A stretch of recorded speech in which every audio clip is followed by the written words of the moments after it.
Anuradha fashion shop હા બોલો. જ્યાં અત્યારે સેલ ચાલુ છે એ જ ને? હા બોલો બેન. મને આમાં કોન્ટ્રાસ્ટમાં બ્લાઉઝ જોઈએ છે. ઓકે, ચણિયો છે. હા આના ઉપર તમને કોન્ટ્રાસ્ટમાં બ્લાઉઝ જોઈએ છે. હા બતાવી દઉં.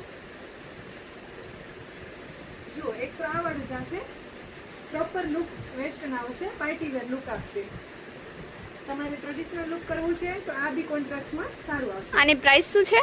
પ્રાઇસ આની 600 રૂપિયા છે. બંનેની કોઈ પણ લો 600 રૂપિયા. પણ અત્યારે કેવું છે કે તમે ઓફરમાં આવ્યા છો તો એક ઉપર એક તમને ફ્રી મળી જવાનું છે. એટલે કોઈ બી એક ચોઈસ કરશો, એના ઉપર કોઈ બી એક તમારા ચોઈસનો. અહીંયા બધા લાગેલા જ છે, જોઈ શકો છો. ટોટલી કલર બધા લાગેલા છે. કોઈ બી સાઇઝ, કોઈ બી કલર તમને જોઈએ, બીજા અહીંયા સામે બી લાગેલા છે, ત્યાં પણ એકવાર જોઈ લો. જે ફ્રી તમને મળવાનું છે, એક ઉપર એક ફ્રી, એ ફ્રી તમારી ચોઈસનો તમને મળશે. જે બી જોઈએ એક ઉપર એક ફ્રી. Thank you.